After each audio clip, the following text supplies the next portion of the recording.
to Movie Night Extravaganza. One of our first bonus episodes, I guess. I was gonna do one last week with Jason Miles, but it turned into like a regular episode. So I think this is our first bonus episode. So Catherine is a film professor, an author, wrote this great book, Virtue Hoarders, The Case Against the Professional Managerial Class, which is where I kind of wanted to start this conversation. Just a working definition, I guess, of the PMC, because it's something that right now, I think, especially on, left Twitter, is pretty controversial. There's a lot of Marxists, I think, who want class analysis not to be, new class analysis. They want it just to be like the Marxist, the Marxian class analysis. And they feel like maybe the term class takes that away from them. So I wanted a working definition for this conversation, and why you feel that this is an important defining, which I do too, but an important definition to have right now. So I really follow John and Barbara Ehrenreich's definition of the PMC, the professional managerial class, but I maybe expand upon it a little bit. And I want to emphasize C. Wright Mill's contribution to this in his book, White Collar. The professional managerial class has always existed as a kind of intermediary class who are of literate, clerk-like people who maybe in feudalism were the clergy. And under Chinese feudalism, they were scholar bureaucrats, right? And so they mediate the power of the, under feudalism, the sort of divine monarch. And for me, under capitalism, they mediate the power of the capitalist and the working class. So it's an intermediate class. The Marxists, I think Barbara Ehrenreich is a Marxist. So I think the revival of this term has actually gotten people to talk about class more, which I think is really important. But the important thing about the evolution of the PMC, I would say, is related to the complexity of capitalist modes of production. Like with Taylorism and with the drive for efficiency to drive and extract as much labor power from the worker as possible, and to produce and have him or her be reproduced as a consumer, you needed this intermediate class to be strengthened so that it could manage workers and also justify the power of the elites and the poverty of the working class. So in terms of capitalism's complexification, this class really arises in importance initially as a progressive class, I think, within the United States.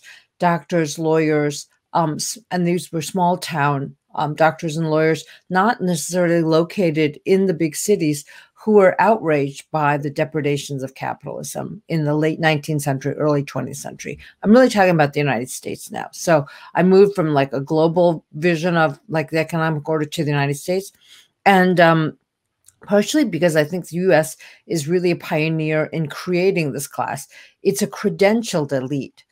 College education means more than ever with regard to economic outcomes and one's class standing in society. And the importance of the college education really is only accelerated in the 20th century and created this really this expansion of the class. I think the numbers are something like, professionals maybe numbered like 3% in 1900, and now within the Bureau of Labor Statistics, they take up about 25% of the population, which is still a minority, but they're all people who went to college, and I think who do jobs that demand a college degree and who demand a kind of extra training. The other thing I think about this class is that it doesn't work with its body. So when we transitioned to Zoom, this class was able to, like me, able to work on the computer like some people. Yeah, and me, like the same thing. I don't think necessarily I'm like a fully, like Ben kind of called it like an aspiring PMC, I guess. I have a college degree, like I'm doing something that requires me to be in front of a computer. I'm not necessarily, I'm still in a position where like it's precarious enough that if something like, I don't know, like a very small thing could send me right back to doing restaurant work again. So yeah. And I Yeah, think that's, I mean, and I think when I was younger, I was in your position, but then I got the PhD and got the like further on credential. But the thing about this now we could say is that we've overproduced members of this class in the United States, and we've saddled them with unpayable amounts of debt. yeah, And the numbers of jobs that are actually good jobs in this class are not expanding. And as in any class, all the benefits going to the top. And I think that one of the things that we've seen within the left is that young people, like aspiring PMCs, are the most vicious enforcers yeah. of PMC You have discipline to climb your way up that because they ladder. want to fight their way up. They want to leave the working class behind. They want to enforce this code, this managerial, effectual code of behavior. And so that's the other thing that I think is important about this class is that it manages itself and other people. Yeah, and you're kind of, I mean, I don't know, under neoliberalism, I think it becomes extra.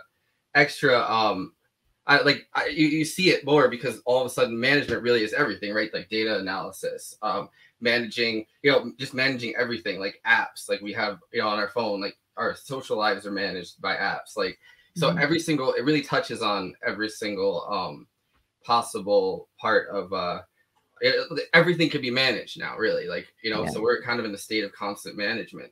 And in the profession that I'm in as a professor, if you want to be an administrator, if you want to manage stuff, you double your salary.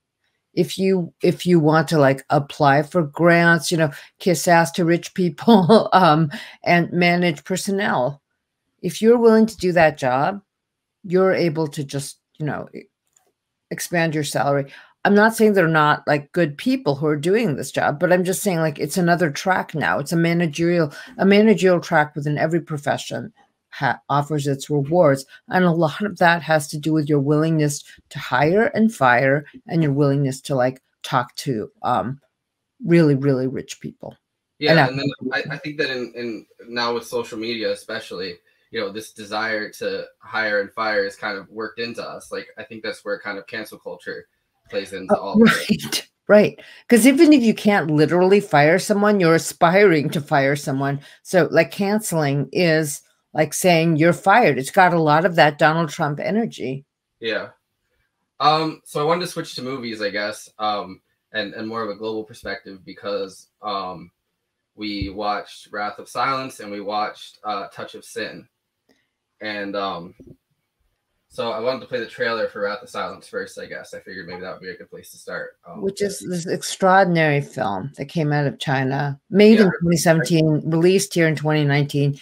It's highly censored right now, right? And think about the fact that they were able to make this film. And censorship has gotten a lot worse over the last few years in China, right? Now that, I mean, kind of on the global stage. Well, number one, I mean, I think power is getting consolidated right now within the CCP. To agree, it really hasn't been since really Mao, right? Like the amount of power that Xi has been able to like consolidate into a yeah, she is very, very interested in the consolidation of power. But you could also say this, like, I'm going to spin this in a more positive CCP way. It's like she is very interested in culture. All right, so okay. let's just watch this and see.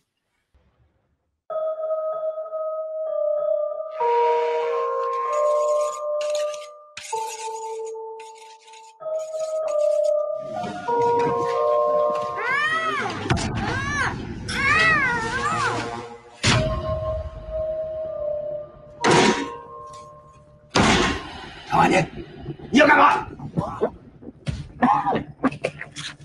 你是不是在村里得罪有什么人啊？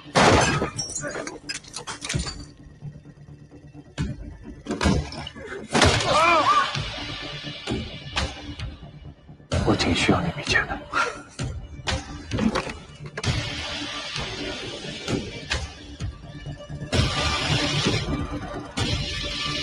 我的东西在你手上。不是你说什么？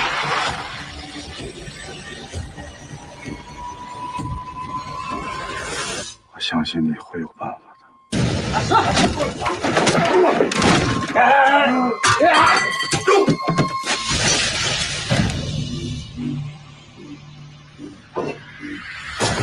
和信佛，吃素，羊也吃素。 So one thing I really liked about this movie is how innovative they kind of had to be in a way that I don't think that in like American filmmaking necessarily would be able to happen. Like I can't see an action movie that a director right now would handicap themselves to the point of like having a, I mean, no pun intended by saying handicap, but to have a protagonist who literally doesn't speak for the entire movie. The father is mute. Yeah, we should. It's like a revenge film. Well, the other film we watched was Taken, and it's about a father revenge film, but the father doesn't speak. He's mute. Yeah. So I don't know. I just feel like I can't see like an American director necessarily. Like we're very verbose, I think, in the way that, you know, we write scripts, like Hollywood is. Like, you know, like even watching Taken, like it has to explain in 50 different ways. Like I used to be in the CIA, and here's why it's right for me to go after all these Eastern European, like Albanian people, and this is like my history. Like in this movie, that doesn't happen because the protagonist literally doesn't speak. So it's very interesting. Like even like the interrogation scenes, he has to hand a piece of paper, or like he has to somehow signal it, and I found that very like incredibly innovative. So I was thinking about how the father, Zhang Baoming, is really a working class hero, but and he's like an action hero because he's able to like kill his way through all the bodyguards that are guarding the really corrupt crime boss who you see torturing someone by stuffing lamb meat in their mouths. And from the beginning, this film is going to be about like power and domination. Like this kid who we see as a little shepherd with a lamb, taking care of his lambs, he disappears. And it's this child's disappearance that is this crime that the father wants to solve. No one cares about this kid because he's the son of working class family, but the father cares so much about this child and the loss of this child.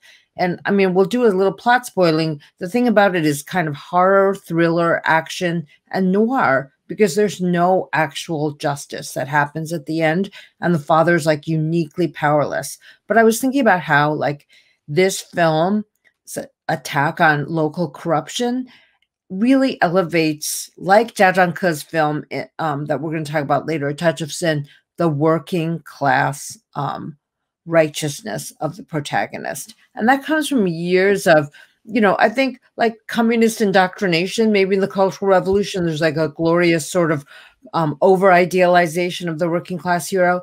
But I feel like today in the American film industry, everyone goes to film school.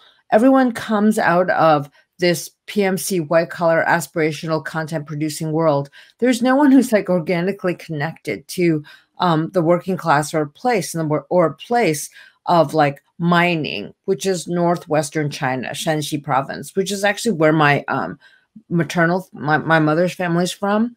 And this area of China is both like really, really poor. It's developed a lot less quickly than the coasts.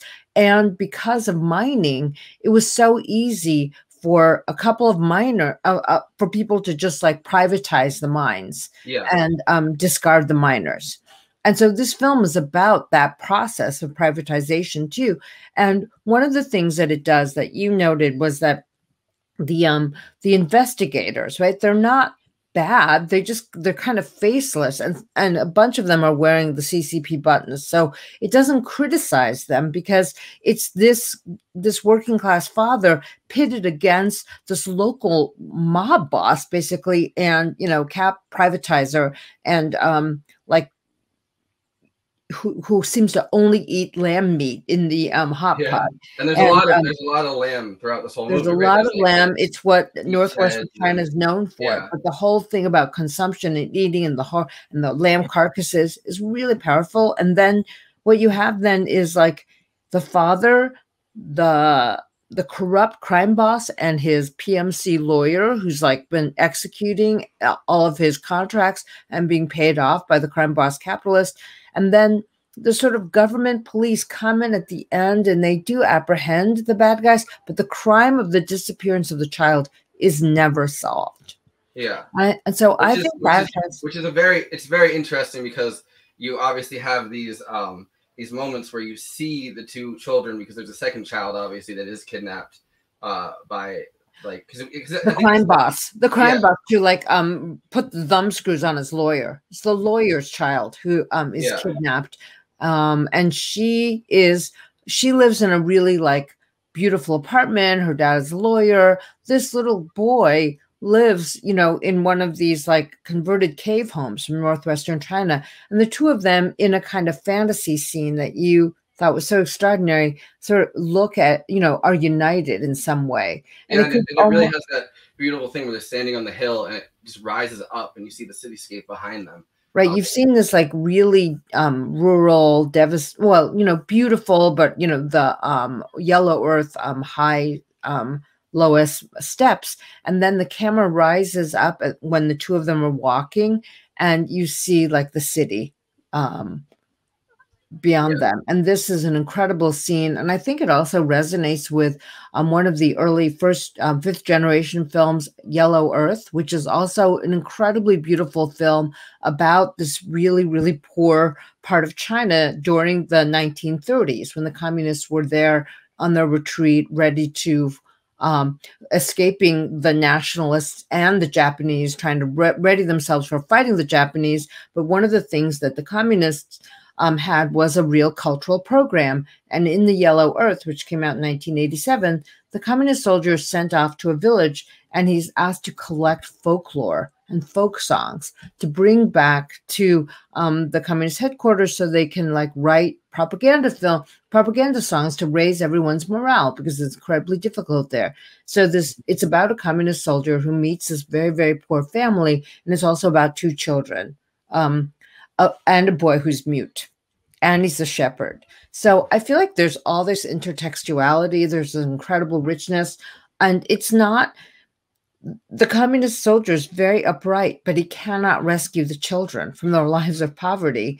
And so the limitations on that is also like an incredible sort of, it adds this dimension to what people are, you know, how people are grappling with the massive, the incredible poverty of masses of people in China. So and you see, I think in both of these movies, kind of the idea of like, you know, the government's never, you know, evil, like, but it's ineffectual. Like, right. I mean, especially in Wrath of Silence, like, you know, they're looking into these minds, and the guy is consolidating the minds through intimidation, like which is the scene where violence, just sheer violence, like agree, But I mean, he does that one scene where he shoves, the guy says he's a Buddhist, and he shoves the lamb meat into his mouth and is like making him like consume the lamb, like raw lamb meat. Yeah, and so he's an owner of a small mine. He doesn't want to sell it to the big crime boss, right? And so he's like consolidating his power through that. And you know, the government's investigating it, but it seems like they can't investigate it fast enough. And you know, if nobody talks, as much as they want to threaten them because of the violence, like if nobody says anything about it, they can't really do much. So it doesn't really come off as, you know, the CCP is you know, evil as much as ineffectual and kind of just like, you know, like, because these are the power centers are not, you know, the government. In this case, the power centers are the privatized crime. Well, in this case, a crime boss, but just the privatized system. It's gangster capitalism. You know, it's gangster capitalism. It's extractivism. It's extraction capitalism, and what. You know, in Jia Zhangke's film A Touch of Sin, which we'll talk about later, there's this idea that that the outrage of the miner has to do with the fact that this collectivization didn't benefit everyone. Like it just became privatization. Whoever was the biggest bully was able to like sell the mine to private interests, and all the other miners are working in this very deprived atmosphere, deprived environment. And so I was also thinking about like the heroism of these figures and their helplessness at the same time, because it's like this transition to capitalism is fraught with this kind of like violence, thuggery. The people who rise to the top are completely corrupt. Xi Jinping himself, his biggest one of his biggest things that allowed him to consolidate power was his anti-corruption campaign. So there's a way in which both films fit into that narrative, but I feel like there's such important explorations of class and the class struggle during this transition from socialism to capitalism that took place in the hinterlands. I don't feel like there's any kind of real exploration of class in American cinema today. It is so censored. So we have the censorship of the market and the censorship of the party. And in the censorship of the party, we still see such an incredible struggle for justice, incredible struggle for dignity on the part of a working class father and a working class minor in the case of A Touch of Sin, which is based on this story. Yeah, so murders executed in Northern Province, executed 14 people, I guess, with an axe and a hunting rifle, which it seems like the sensationalism of the story obviously is the murders. There isn't really any information in this specific one about what happened. Yeah, or like, you know, the privatization or anything like that. But I guess this is the broad strokes of it. I couldn't really find another English language one that really covered this. So I looked around too. So in A Touch of Sin, which is the other film that we decided to talk about, which is also, you know, which is focused also on northwestern China, which is an incredible, like, fertile land for Chinese film history. One of the first episodes is like it's an omnibus film made by one director, but there are 4 stories in it, loosely connected. The first story is based on this, like, this killing rampage that happens in northwestern China when this group of miners, 3 of them, I think, decide to kill the corrupt people in the area who've been ripping them off and ripped off like a whole village. And it's claimed to, like, the minerals underneath that village. But the incredible thing about Dahai in A Touch of Sin is that he is such a sympathetic character. Like, the filmmaker is just so sympathetic with him, and especially watching it as a leftist, like, I mean, I guess social, like democratic socialist is how I classify myself, but like as somebody who really notices privatization taking place in all of these areas, not necessarily the collectively owned here in the US, like collectively owned centers, but like you watch the social institutions kind of erode away. You watch literally everything get corporatized, privatized. And so like watching a character running around literally yelling like, there is no justice, as he runs, trying to convince people that, you know, that the mine being privatized is going to like fuck them all over pretty much. And, you know, and the fact that the answer to it is, oh, you're just jealous that like you're not the one in charge. And like that's such a, like, that resonates with me so much. Like I've been so many, I mean, like at least just like Facebook arguments, even like with friends where they're like, oh, you just hate Elon Musk because you're jealous, like you wish you had that, like, you know, that talent and power and all that stuff. And it's like, no, like this is going to fuck us over. Like we're being left behind. Literally the entire planet is being left behind by these billionaires right now as they privatize everything.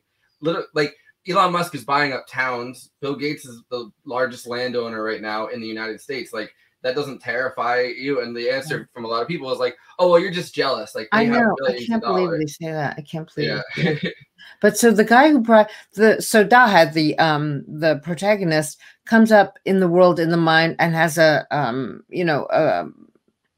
coworker who privatizes the mines, and he's flying around in a private jet. And when he comes back to this village, everyone's kissing his ass because they want a piece of his money. But Dahai is just very, very like angry about all of this stuff. And he has diabetes and he's ailing, but he's this totally heroic figure.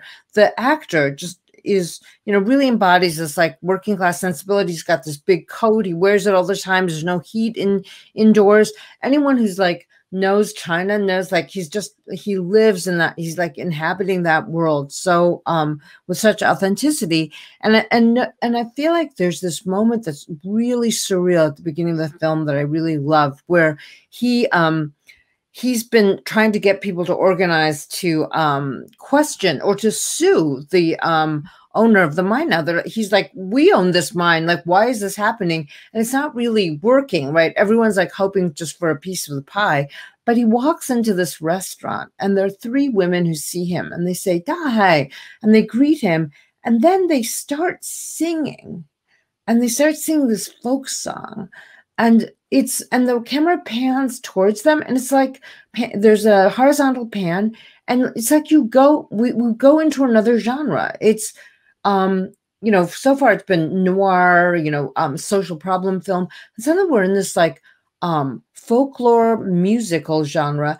And as they sing this folk song, one of them comes up and it's like almost the only moment of tenderness in this film. She touches his cheek. So they're like the chorus, like they are the people in sort of the cultural revolutionary mode. They sing the songs that in the Yellow Earth, the communist soldier was meant to gather.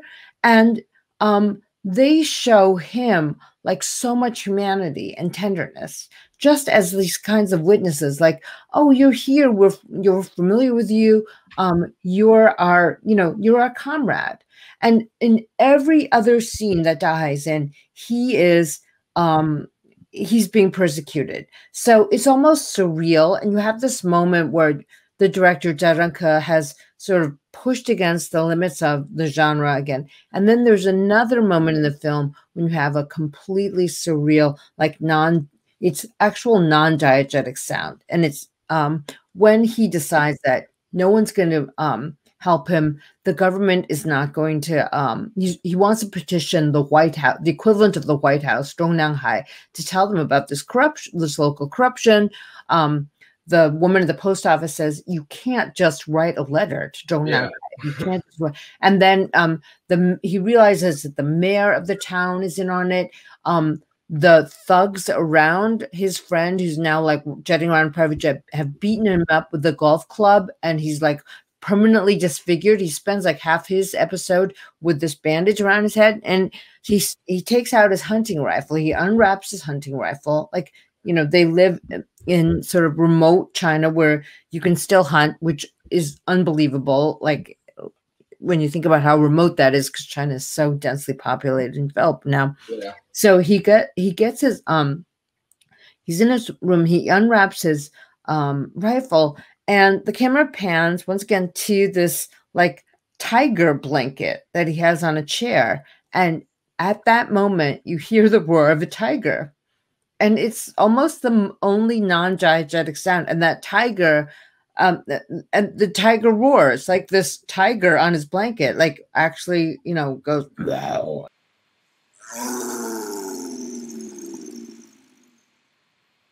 It's jarring almost because it's so jarring. Yeah, because there isn't really any other non-diegetic sound throughout this. I don't think so. But you were talking about like the use of animals in this film, and we'll talk about like children afterwards. But the one of the things that the film shows is that when Daha is walking around in the town, like trying to get people to, trying to organize people, and he's still trying to find the legal means of redress, that he sees a farmer in the distance just whipping this horse like almost to death. And the horse is staggering, and the farmer's like yelling at him, and it's just brutal. And then when Daha starts a shooting spree and starts to like kill everyone who's been raping and pillaging the land and the people, he goes and he kills the farmer because he walks by him, and the guy's like whipping his horse again. And there's this moment when when the farmer dies and the horse trots off, and it's like freedom. And so even though that he's going to be caught, and he's actually in the news story, he's condemned to death and he's killed, because China is very willing to do capital punishment. You have this feeling like he's liberated somehow. He's like the horse, the horse is the worker and the farmer is the capitalist, and he's killed it. He's killed the farmer, and he's at least freed this animal. At least this animal will know like one moment of joy. And in the real life description of his moment of execution, the character that this the figure that this character is based on, they said that he comported himself with enormous dignity at the end and shook the hands of everyone who's going to shoot him. He's like, I accept this, sentence, and I've killed 14 people, and I didn't know how else to provide justice, and I want to tell all of you that you're honorable and you're doing your job.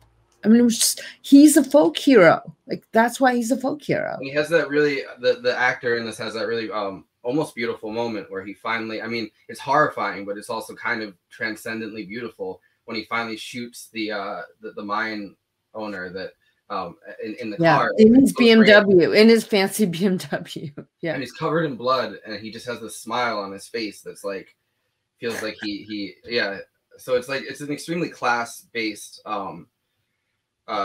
segment. And I mean, the whole movie is, obviously, but I think that in particular is the most on the nose one. I think the other parts of it are a little more like specific, I think. But the woman, the bathhouse woman who kills all of the kills her would-be rapist, that was amazing too. Yeah. Like, there's also transformation of genre because, you know, these guys are trying to make her, you know, give them sexual favors, and she just loses it, and she uses this little fruit knife and kills them. But it suddenly becomes like a martial arts film. She kills him like a martial artist. So, well, it also brings to mind like Kill Bill. Like, she's dressed like Uma Thurman a little bit in Kill Bill, and like I don't think necessarily it's like, you know, it's not like a heavy-handed reference to it, but like it had the same kind of aesthetic, I think. Yeah. I mean, this sort of the killer woman, but I feel like there's so much more political content in Jaranka's film. It's not just like psychological violence. Yeah. There's like all of this. There's psychological violence that she can't take anymore, but she's just tired of being serving these people and then being betrayed by her lover, and she's just like pushed to the edge. And she's trying to find some dignity too. So she too was based on a true story of a bathhouse worker who was supposed to be giving these local bureaucrats who act like fucking warlords a pedicure, and they ask for sexual favors, and she picks up a pedicure knife and sticks it into one of the guy's necks, kills him, and then wounds the other two people in the salon. And in that story, she also becomes a folk hero. She's arrested. She turns herself in. She calls the police. She calls her mom. And in real life, she's acquitted of the crime. Yeah, I have because of popular support for her cause. So you could see, like, in the 2000s, from 2000 to 2010, there was so much discussion of these stories on like Chinese social media that these figures became working class heroes. They really did. Like millions of people were commenting on their cases, and there actually was a transformative outcome for her, because they said like she had mental health issues. Lawyers came from Beijing to support her case, to plead her case, and the charges were dropped against her, which I thought was also really incredible. I mean, it's pretty insane that she has to be like, it has to be said that she has mental health issues, because like, you know, I mean, someone's trying to rape her, like it's kind of understandable to turn around and stab that person. So it's interesting that they said like she used excessive force because she pierced his, aorta with her the pedicure knife. But I feel like the rage of just being of exploitation is also something that Jaranka was really good at illustrating. And so maybe like, okay, so I want to just pull out here for a moment and just talk about like American foreign policy and American China experts, like people in the 2000s and up until now are all like, oh my God, there's so much unrest. People are so unhappy with the government. Oh my God, 4 million comments on this. This means that the government will fall. Like, oh my God, they have to censor that stuff because things are really going to go wrong for the Chinese government. Everything's like going wrong. And it's like, actually, what it showed was like Chinese society was able to criticize certain things that were happening that they thought were wrong. There were folk heroes that emerged from social media, from these horrific cases of violence in the provinces.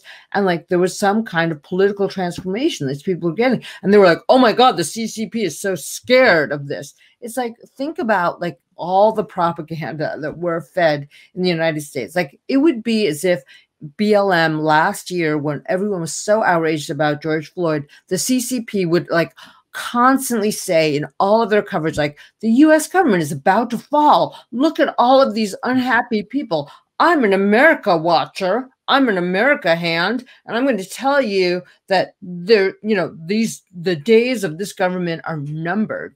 And that's a lot of how China watchers, that's how they treat China right now. I think that there's been certain Chinese social media personalities that have like done that as trolling, like, which is, I always think is kind of funny. Like, something will happen with Black Lives Matter and there'll be like they'll be trolling. They'll be like, oh wow, like, I guess like the US government is really failing its citizens, which it is, but like, like, so it's like that, I don't know, because we tend to do that here, as in like we have moral superiority in all things, which we obviously don't. But like, because there's constant protests against our government, both on a federal level, on a local level, on a state level, and horrifying, like, I mean, not just the privatization and neoliberalism and obsession with capital, but like just on like on an individual and human rights level, like, you know what I mean, like more like people in prisons here than anywhere in the world, like, and constant erosion of our rights in ways that like a lot of times don't even get talked about. So the fact that people are like, because they're doing the same thing with Cuba right now, like there's Cuba watchers. That's what I was going to say. Yeah, I was going to. I'm glad you did that. Yeah, they're protesting Cuba, and we're like, oh my God, it's over. And I also think that is what paves the way for U.S. foreign policy to intervene, because they were going to help people who want freedom. And it's the OAS and the CIA has always helped people in Latin America to get their freedom from communism by promoting these murderous military juntas. So it's like every time America's concerned about the freedom of another country, fucking run for the woods, because that just means shit is coming down and they're going to come and fuck you up. Now, this makes us go to transition to the film that you suggested we watch, and I'm really glad I made myself watch it. I didn't want to watch it again. I did. No, but it is about the CIA and its righteousness, and this former CIA agent taken. I did not realize it was a franchise, Forrest. How scary is that? But it made $253 million. I saw it came out in 2008. It's like an airline franchise. Like, there's those certain franchises that are like, I feel like they're just made so that people play them on planes. Yeah. No, I know. It's not like a highbrow franchise, but still, I feel like that the propagandization in that film is so much more horrifying than anything I've seen in a long time, because it's like very post 9/11. The evil guys are like the French, the Albanian, and then this like weird Saudi Sheikh Arab guy. You don't know what country he's from, but he also has that weird and kill all of them. The movie starts out with this weird paternalistic relationship he has with a Arab store clerk that they seem to like. The guy is like, I forgot. So, and I think that this movie is made at a very strange time, because 2008, the Iraq War is at its least popular level. People are Obama rode in on the wave of being like, like, let me be clear, we're going to end the war. So like, you know what I mean? So this is something that's being debated. Exit strategies. If you remember in 2008, were like the buzzword of every single debate. Everybody had to kind of provide some kind of exit strategy, at least in the Democratic debate.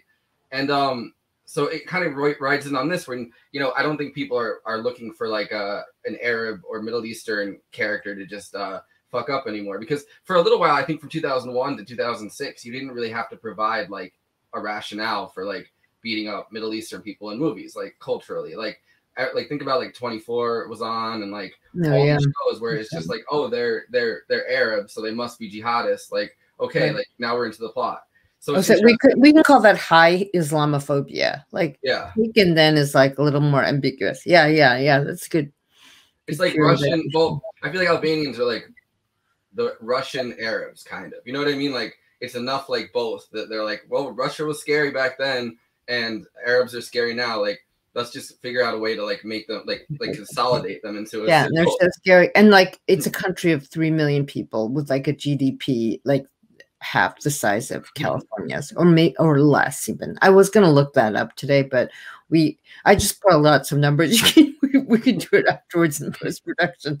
I was like, this really tiny impoverished country produces these vicious gangsters that kidnap Liam Neeson's daughter so he can just completely fuck them up. And there's like all the moral panic things: white slave trade, heroin addiction, selling women. But the thing that I thought was really brilliant about your suggestion to watch it is that both Wrath of Silence and Taken open with shots of these children who are going to be taken, who are going to disappear. I mean, the daughter of Liam Neeson, he's watching her 5th birthday party, and she's just like opening stuff up, and she's like, by the way, she does not like, girl. It's really funny that kind of that her, like, she's like going to France to like explore museums, and like it's not like she's the farthest thing from like a working class character. Like, her stepdad is super rich, so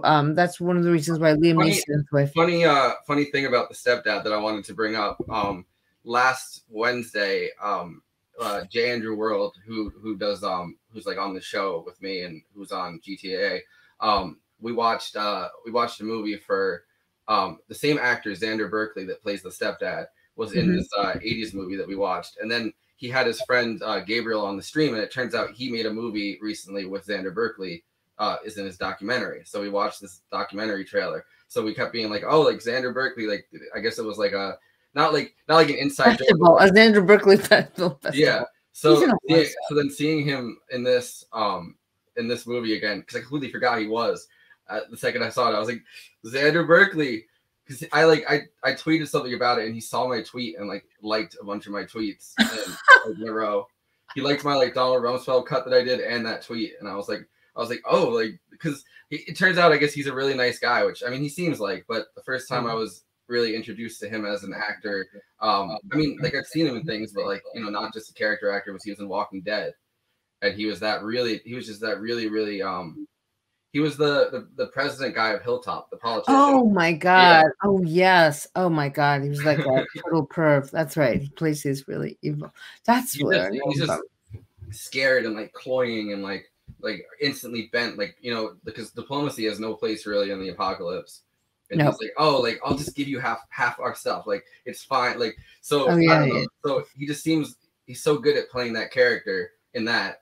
But then it was nice to find out he's like a nice guy that, is but yeah, he was corrupt and cowardly in The Walking Dead. That's right. So, but what I was going to say about the first shot in Wrath of Silence of the little boy, in the field with his flock of sheep, was that he's like working, he's like 9 and he's working, and the shot in Taken is of this like little suburban rich white girl opening presents. So it's all about children as consumers.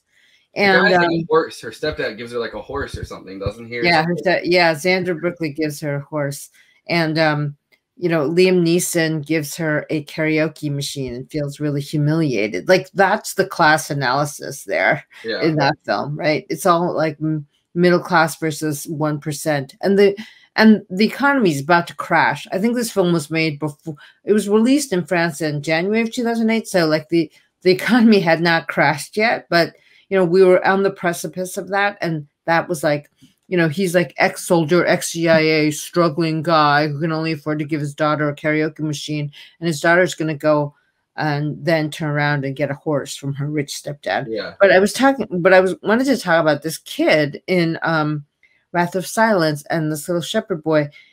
For me, he really, like, the social problem in this film, and I want to recommend everyone read Robert Warshaw, my favorite leftist film critic for the 1930s and 40s, who's completely forgotten today, he talks about how noir is about social problems, dealing with social problems in gangster films. Sorry, not noir. Gangster films in the 40s are dealing with social problems in a very like censored world.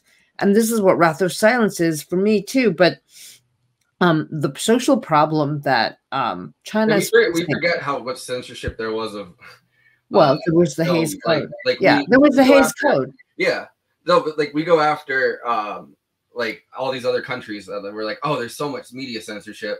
And then we literally had a code, not just a production code that said you can't do these things. Like reading into the Hays Code, it literally like told you how to structure the stories. Like you couldn't have the villain survive in the end. Like you couldn't have an anti-hero. You couldn't have if someone committed crimes, they had to either go to jail or like I remember reading that in I took a noir class and and like I remember reading that and being like, holy shit, like this is not just censorship on like this is ideological censorship. Like it's not just censorship on the level of like, oh well, we don't want you to do these things in a movie. Like this is censorship to the point of like we only want movies with this specific plot. And if you think about like the really popular films like Marvel, they still follow that line. The scandal of Joker was that it didn't. Yeah. You know, because like the bad guy kind of wins your sympathy, but like we're still in the Hays Code in so many different ways at this level of mass marketing. But okay, so what I was going to say about the kid is that there are we're going to show the links too, but there are probably like 69 million migrant children who are abandoned by their parents for 10 months of the year so that their parents can go and work in these factories on the coasts. And this says 60 million. There are also 69. These children are totally worthless in China. Like if one of them dies, what I mean is like their parents feel like they're burdens. They want to feed them and raise them, but they can't take care of them. To the police, to the society, to the government, to the surrounding poverty in their villages, they're only worth as much as they can produce as workers. Like this is the Marxist 19th century nightmare of child labor or abandoned children. And it's here, it's contemporary, it's now. And this is a social problem, the devaluation of the migrant worker, of the working class child. And Wrath of Silence puts that right up there. Like basically, can I do some plot spoiling then? The gangster mob guy uses this kid as target practice and kills him like he's an animal. That's the implication. And he's prosecuted for, corruption, but not for murder. And I think that's really important too. Like there is no justice for this father. There's actually no justice for this kid. And I feel like the filmmaker, Xu Yunkong, he has such an incredible sense of what the social problem is. Like a lot of the noir filmmakers and the gangster filmmakers that Robert Warshauer talks about. And who do we have today who is making films in Hollywood? I would say Steven Soderbergh is our closest sort of person who has that sense of outrage about capitalism. But this recent, cycle in the Oscars really elevates Nomadland to, this level of like prestige film, but also social problem, film that explores, inequality and all this other stuff. And what it really basically shows us is like, oh, living in a van is a choice. And Fern just chooses to do it. We did like an Oscar stream with This Is Revolution. Jason Miles, where we kind of went into that pretty deeply. The fact that it's kind of it becomes like a hashtag van life aesthetic rather than being like a problem. And the other thing is, I think that really makes it especially kind of heinous, but also interesting, is that her ability to like travel, her desire to travel, I guess. Frances McDormand, her desire to travel is like endemic to her personality, like. You know what I mean? Like, it's not just that, like, oh, like, she's, like, because deindustrialization is shown, like, her town shuts down pretty much, but, like, her wanderlust, I guess, is shown as, like, being endemic to her personality. Like, she has options, and she decides not to take those options because she's restless to the point where, she's restless to the point where like, she can't settle down in a place. So it's almost like, well, the people that are living this way, at least some of them are choosing to live this way because they want to. And it's just, it's just that van life is van life. And it's like, it kind of indoctrinates your mind into being like, well, maybe like you can feel sorry for a lot of the things that have gone wrong in people's lives. And like the people that are in that movie are like real homeless or, nomadic people, like a lot of them. But like also like at least, the hero version of it is somebody who it's endemic to their personality to the point where like they couldn't live any other way. Yeah, they're migrant workers, senior citizens who are living on Social Security, not able to live on, and they choose to be nomads and live in their vans. And it's a really aestheticized choice too. And the beauty of the West kind of redeems like the suffering or the shots of her at the beet harvest, which I read the book about, which sounds absolutely horrific. The beet harvest in North Dakota in October, and Amazon, the Amazon warehouse, which we know is horrific working conditions, but it's all like aestheticized, and it's treated, and work is treated as this like beautiful landscape. And I think that, you know, the Northwest of China in Jia Zhangke's film and in Wrath of Silence is really beautiful. And both filmmakers, you know, really paid tribute to that. But like in the shot that you showed of the little kids against that industrial background, he never lets us forget about the infrastructural like devastation and the human scale of that devastation.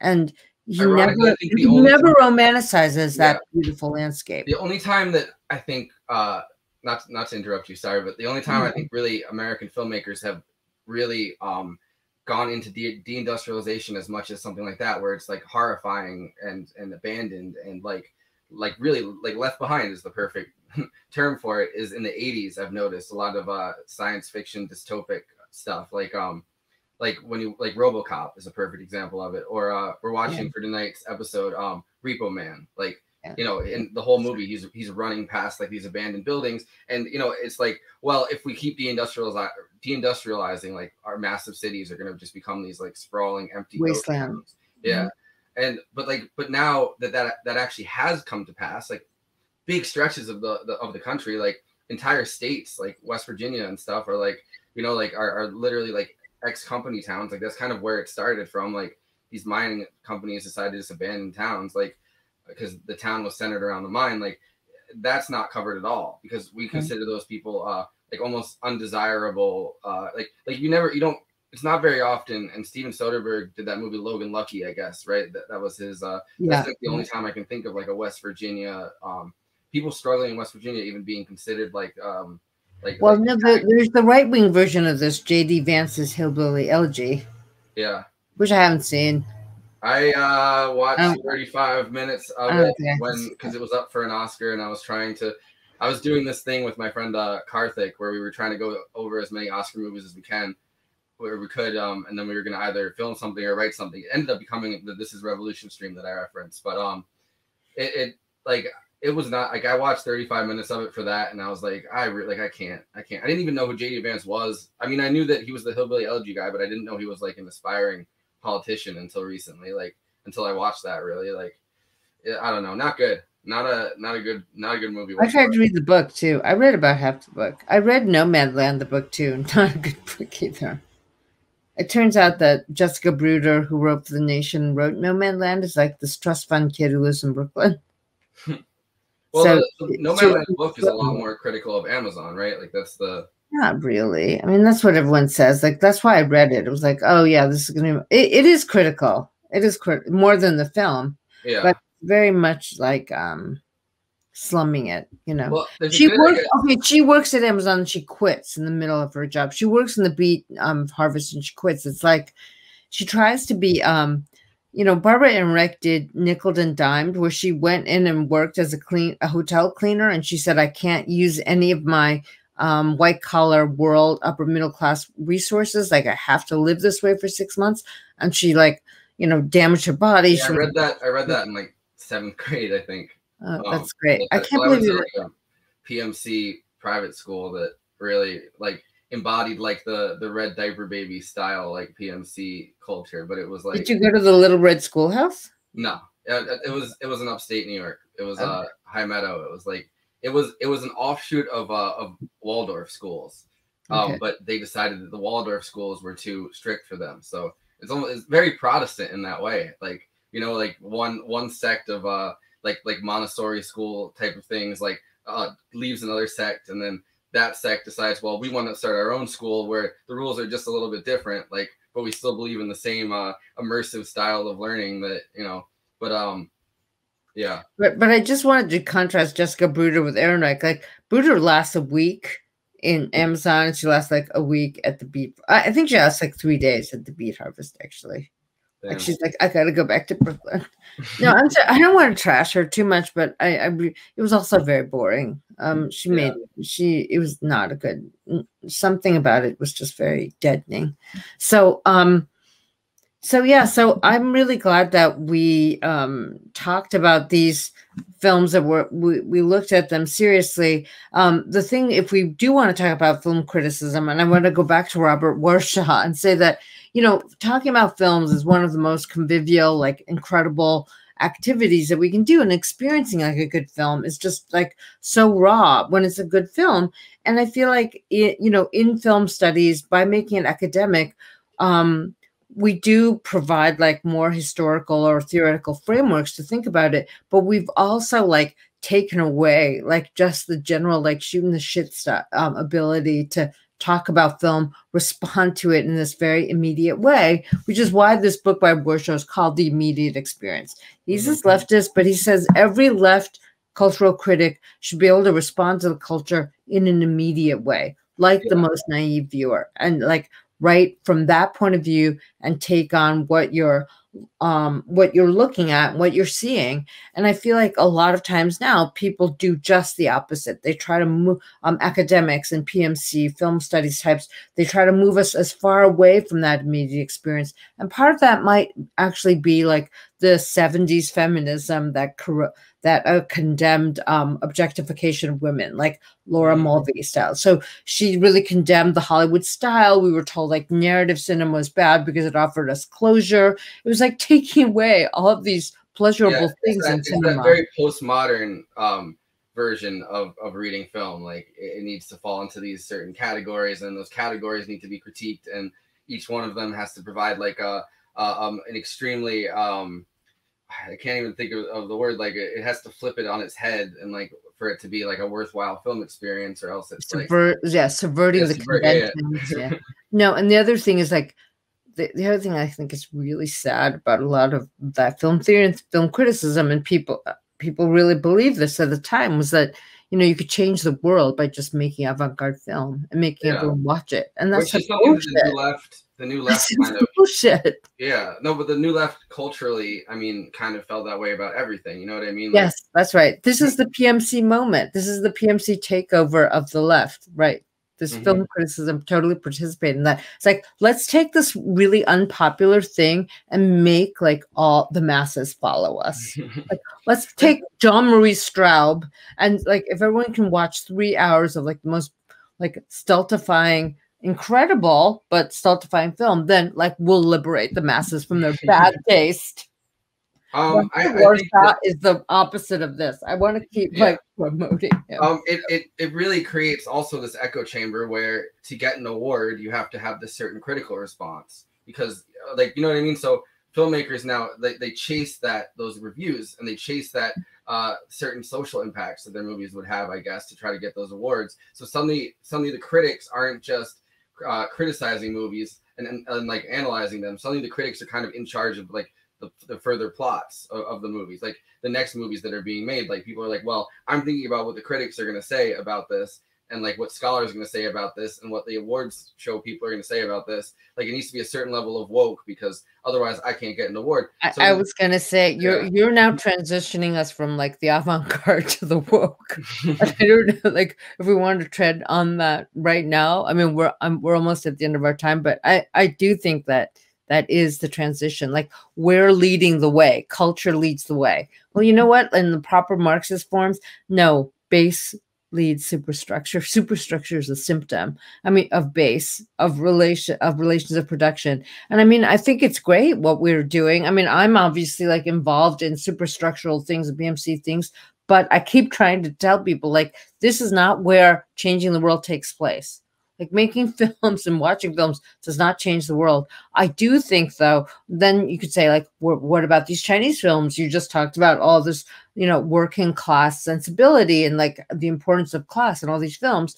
I do think it's really important to understand how different filmmaking traditions in different countries look at the social problem. And I think that America is way fucking behind on this kind of stuff. And we think like Hollywood is so awesome. Iranian cinema, Chinese cinema, Taiwanese cinema, Mexican cinema, almost every other national cinema has more to say about their country's social problems than our cinema. Yeah. No right, Madland notwithstanding, which was, really fucking sad that was a social problem prestige film.